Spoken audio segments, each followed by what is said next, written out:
ಮೈಸೂರು ಜಿಲ್ಲಾ ಹಾಲು ಒಕ್ಕೂಟದ ವತಿಯಿಂದ ನಾಡಿನ ಸಮಸ್ತ ಜನತೆಗೆ ನವರಾತ್ರಿ ಮತ್ತು ದಸರಾ ಹಬ್ಬದ ಆರ್ಥಿಕ ಶುಭಾಶಯಗಳು. ಇವತ್ತು ವಸ್ತು ಪ್ರದರ್ಶನದ ಆವರಣದಲ್ಲಿ ಮೈಸೂರು ಜಿಲ್ಲಾ ಹಾಲು ಒಕ್ಕೂಟದ ಮಳಿಗೆಯನ್ನು ತೆರೆದು ಯಾವ ರೀತಿ ನಮ್ಮ ಒಕ್ಕೂಟಗಳು ಗ್ರಾಮಗಳಲ್ಲಿ ಸಂಘಗಳು ಪ್ರಾರಂಭವಾಗಿ ಇವತ್ತು ಕರ್ನಾಟಕದಲ್ಲಿ 15 ಒಕ್ಕೂಟಗಳು ಸೇರಿ KMF ಇವತ್ತು ಕರ್ನಾಟಕದಲ್ಲಿ ರೈತರ ಪರವಾಗಿ ಕೆಲಸವನ್ನು ಮಾಡ್ತಾ ಇದೆ. 5 ದಶಕಗಳ ಹಿಂದೆ ನಮ್ಮ ಕರ್ನಾಟಕದಲ್ಲಿ ರೈತರು ಹೈನುಗಾರಿಕೆ ಮಾಡ್ತಕ್ಕಂಥ ರೈತರು ಪ್ರಾರಂಭವನ್ನು ಮಾಡಿ ಅವತ್ತಿನ ದಿನ ಹಿಂದೆ ಕ್ಯಾನ್ಗಳಲ್ಲಿ ತಂದು ಮಾರಾಟವನ್ನು ಮಾಡ್ತಾ ಇದ್ರು.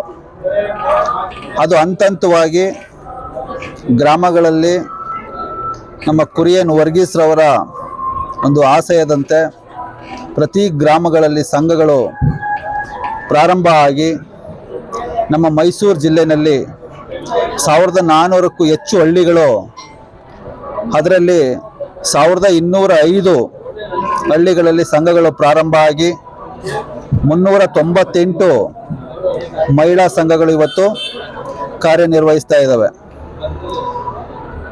ಪ್ರತಿದಿನ ನಮ್ಮ ಮೈಸೂರು ಜಿಲ್ಲಾ ಹಾಲು ಒಕ್ಕೂಟಕ್ಕೆ 9 ಲಕ್ಷ ಲೀಟರ್ ಹಾಲು ಸೇಕರಣೆಯಾಗಿ ಅದನ್ನು ಸಂಸ್ಕರಣೆ ಮಾಡಿ ನಮ್ಮ ಒಕ್ಕೂಟಕ್ಕೆ ಸಾಗಣೆ ಮಾಡಿ ಅಲ್ಲಿ ಸೇಕರಣೆಯನ್ನು ಮಾಡಿ ಅದನ್ನು ಪ್ಯಾಕೆಟ್ ಮಾಡುವುದರ ಮುಖಾಂತರ ಮೈಸೂರಿನ ನಗರ ಮತ್ತು ಗ್ರಾಮಾಂತರ ಪ್ರದೇಶಗಳು ಮತ್ತು ಚೆನ್ನೈ, ಕೇರಳ ಎಲ್ಲ ಕಡೆ ನಾವು ಅದನ್ನು ಮಾರಾಟ ಸುಮಾರು 6 ಲಕ್ಷ ಹಾಲನ್ನು ಮಾರಾಟ ಮಾಡಿ ಉಳಿದ ಹಾಲನ್ನು ಬೇರೆ ಉತ್ಪನ್ನಗಳನ್ನಾಗಿ ಪರಿವರ್ತನೆ ಮಾಡಿ ಮತ್ತು ಸರ್ಕಾರದ ಮಹತ್ವಾಕಾಂಕ್ಷೆ ಚಿರಭಾಗ್ಯ ಯೋಜನೆಗೆ ಉಳಿಕೆ ಪೌಡರನ್ನು ನಾವು ಕೊಡ್ತಾ ಇದ್ದೀವಿ. ಮತ್ತು ಇವತ್ತು ದಸರಾ ಹಬ್ಬದ ಪ್ರಯುಕ್ತವಾಗಿ ಪ್ರತಿ ವರ್ಷ ನಾವೇನು ಇಲ್ಲಿ ತನಕ ಮಾಡ್ಕೊಂಡು ಬಂದಿದ್ದೀವಿ ಅದೇ ರೀತಿ ಮೈಸೂರು ಜಿಲ್ಲಾ ಹಾಲು ಒಕ್ಕೂಟದ ಉತ್ಪನ್ನಗಳಾದಂತಹ ಮೈಸೂರು ಪಾಕ್ ಇರ್ಬೋದು, ಪೇಡ ಇರ್ಬೋದು, ಕ್ಯಾಶ್ಯೂ ಬರ್ಫಿ ಇರ್ಬೋದು, ಗೋಧಿ ಲಾಡು ಮತ್ತು ಮ್ಯಾಂಗೋ ಲಸ್ಸಿ, ಒಟ್ಟು ನಮ್ಮ ಉತ್ಪನ್ನಗಳನ್ನು ಈ ಬಾರಿ 10% ರಿಯಾಯಿತಿ ದರದಲ್ಲಿ ನಾವು ನಮ್ಮ ಎಲ್ಲ ಪಾರ್ಲರ್ಗಳಿರ್ಬೋದು, ಏಜೆಂಟ್ರುಗಳಿರ್ಬೋದು, ಗ್ರಾಹಕರು ಅದನ್ನು ಒಂದು ಸದುಪಯೋಗ ಪಡಿಸ್ಕೊಂಡು ಹೆಚ್ಚಿನ ರೀತಿಯಲ್ಲಿ ನಂದಿನಿ ಉತ್ಪನ್ನಗಳನ್ನೇ ಬಳಸಬೇಕು. ಈ ನಂದಿನಿ ರೈತರ ಒಂದು ಸಂಸ್ಥೆ, ರೈತರಿಂದನೇ ಪ್ರಾರಂಭ ಆಗಿರ್ತಕ್ಕಂಥ ಸಂಸ್ಥೆ. ಹಾಗಾಗಿ ಎಲ್ಲ ಗ್ರಾಹಕರು ಕೂಡ ರೈತರ ಉತ್ಪನ್ನ ಆಗಿ ರೈತರ ಒಂದು ಸಂಸ್ಥೆಯಿಂದ ಉತ್ಪಾದನೆ ಆಗ್ತಿರ್ತಕ್ಕಂಥ ಒಂದು ಈ ನಂದಿನಿ ಬ್ರ್ಯಾಂಡ್ನ ಉತ್ಪನ್ನಗಳನ್ನೇ ಬಳಸಬೇಕು ಅಂತ ಈ ಸಂದರ್ಭದಲ್ಲಿ ಹೇಳ್ತಾ, ಈ ಸಂದರ್ಭದಲ್ಲಿ ನಮ್ಮ ಬ್ರ್ಯಾಂಡ್ನ ಅಂಬಾಸಡರ್ ಆಗಿದ್ದಂತಹ ಪುನೀತ್ ರಾಜ್ಕುಮಾರ್ನವರು ಕೂಡ ನೆನೀತಾ ಇವತ್ತು ಡಾಕ್ಟರ್ ಶಿವರಾಜ್ ಕುಮಾರ್ ಅವರು ಅದನ್ನು ಮುಂದುವರಿಸ್ಕೊಂಡು ಹೋಗ್ತಾ ಇದ್ದಾರೆ. ಮುಂದಿನ ದಿನಗಳಲ್ಲಿ ರೈತರಿಗೆ ಅನುಕೂಲ ಆಗ್ತಕ್ಕಂಥ ಹಲವಾರು ಯೋಜನೆಗಳನ್ನು ನಮ್ಮ ಒಕ್ಕೂಟದಿಂದ ಕೊಡ್ತಾ, ಮತ್ತು ಇದೇ ಸಂದರ್ಭದಲ್ಲಿ ಇನ್ನೊಂದು ವಿಚಾರ ಏನಂತ ಹೇಳಿದ್ರೆ, ನಮ್ಮ ರೈತರು ಅವರ ರಾಸುಗಳಿಗೆ ನಾವು ಇವತ್ತಿನ ತನಕ ಏನು ವಿಮೆಯನ್ನು ಮಾಡ್ತಾ ಇದ್ವಿ, ನಮ್ಮ ಒಕ್ಕೂಟದಿಂದ ನಾವು 75% ಅವ್ರಿಗೆ ಒಂದು ರೈತರಿಗೆ ಸಬ್ಸಿಡಿಯನ್ನು ಕೊಡ್ತಾ ಇದ್ವಿ. ಅದರ ಒಂದು ಬೆಲೆಯನ್ನು ನಾವು ಭರಿಸ್ತಾ ಇದ್ವಿ. ರೈತರಿಂದ 25% ಭಾಗವನ್ನು ನಾವು ಪಾಲಿಸಿ ಮೇಲೆ ನಾವು ಅದನ್ನು ಪಡಿತಾ ಇದ್ವಿ. ರೈತರು ಕೂಡ ಇನ್ನು ಮುಂದಿನ ದಿನಗಳಲ್ಲಿ ಪಾಲಿಸಿಯ ಮೊತ್ತ ಎಷ್ಟಿರುತ್ತೆ ಅದರಲ್ಲಿ ಬರೀ ಕೇವಲ 25% ಮಾತ್ರ ಕಟ್ಟಬೇಕು. ಅದ್ರ ಪ್ಲಸ್ GST.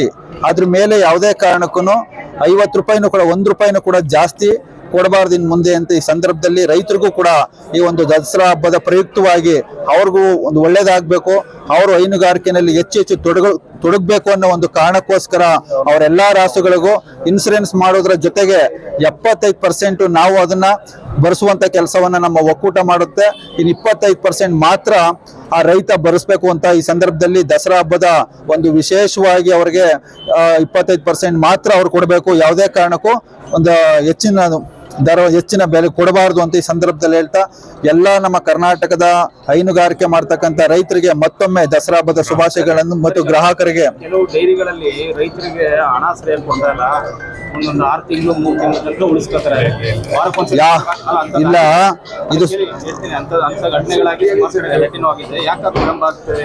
ಖಂಡಿತವಾಗ್ಲೂ ಅದು ನಿಮ್ಗೆ ತಪ್ಪು ಮಾಹಿತಿ ಇದೆ. ಯಾವ ಕಾರಣಕ್ಕೂ ನಾವು ಆತರ ನಮ್ಮ ಸಂಘಗಳಲ್ಲಿ ಯಾವುದೂ ಕೂಡ ಇವತ್ತಿನ ತನಕ ಆ ರೀತಿ ಆಗಿಲ್ಲ. ನಮ್ಮ ವಾರದ ಪೇಮೆಂಟ್ ಕೆಲವು ಸಂಘಗಳಲ್ಲಿ ಮಾತ್ರ 4 ವಾರದ ಪೇಮೆಂಟ್ ಮಾತ್ರ ಬ್ಯಾಲೆನ್ಸ್ ಇದೆ. ಮುಂದಿನ ದಿನಗಳಲ್ಲಿ ಅಂದ್ರೆ ಜಾಸ್ತಿ ಏನಿಲ್ಲ, 1 or 2 months ಅಲ್ಲಿ ಆ 4 ವಾರದ ಹಣವನ್ನು ಕೊಡುವುದರ ಜೊತೆಗೆ ಯಾವುದೇ ಕಾರಣಕ್ಕೂ ಮುಂದಿನ ದಿನಗಳಲ್ಲಿ ಆ ವಾರದ್ದು ಪೇಮೆಂಟ್ ಅನ್ನ ಮಾಡುವಂತ ಕೆಲಸವನ್ನ ನಾವು ಮಾಡ್ತೇವೆ.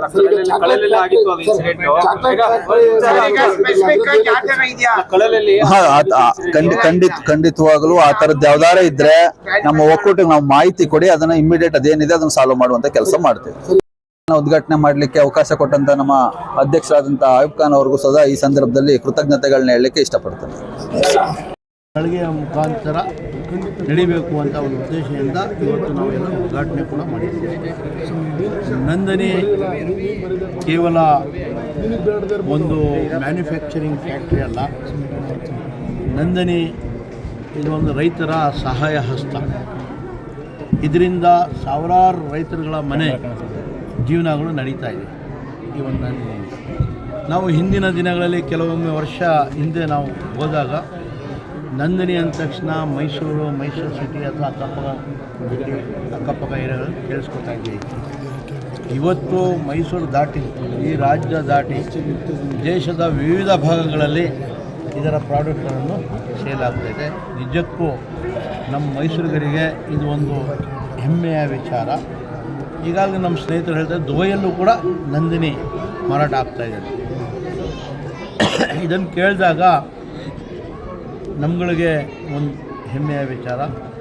ಇಂಥ ಒಂದು ದೊಡ್ಡ ಕಂಪ್ನಿಯ ಅಧ್ಯಕ್ಷರು ಇವತ್ತು ಬಂದು ಇದನ್ನು ಉದ್ಘಾಟನೆ ಮಾಡಿ ಇದರ ಪದಾರ್ಥಗಳ ಬಗ್ಗೆ ತಿಳಿಸೋರು ತಮಗೆಲ್ಲ. ಮುಂದಿನ ದಿನಗಳಲ್ಲಿ ಇದು ಇನ್ನೂ ಹೆಚ್ಚಾಗಿ ಬೆಳೆಯಲಿ ಮತ್ತು ಇದರ ಪ್ರಾಡಕ್ಟ್ಗಳು ಹೆಚ್ಚಾಗಿ ನಮ್ಮ ಜನರು ಉಪಯೋಗಿಸಲಿ ಅಂತ ಆಶಿಸ್ತಾರೆ. AMF ನಂದಿನಿ ಅದಕ್ಕೆ ನಾವು ಏನು ಹೇಳೋಕ್ಕಾಗಲ್ಲ. ಇವತ್ತು ನಾನು ನಂದಿನಿ KMF ಅಧ್ಯಕ್ಷರು ಮತ್ತು ಎಲ್ಲ ನಮ್ಮ ಸ್ನೇಹಿತರುಗಳೆಲ್ಲ ಸೇರಿ ಅತಿ ಸಂತೋಷದಿಂದ ಎಕ್ಸಿಬಿಷನ್ ಆವರಣದಲ್ಲಿ ನಂದಿನಿ ಪಾರ್ಲರ್ ಮಳಿಗೆಯನ್ನು ಒಂದು ಉದ್ಘಾಟನೆ ಮಾಡಿದ್ದೀವಿ. ಉದ್ದೇಶ ಆದರೂ ಇಷ್ಟೇ, ನಂದಿನಿ ಏನು ಮಾಡ್ತಾ ಇದೆ, ಮುಂದಿನ ದಿನಗಳಲ್ಲಿ ಏನು ಮಾಡಬಹುದು ಆ ವಿಚಾರಗಳನ್ನು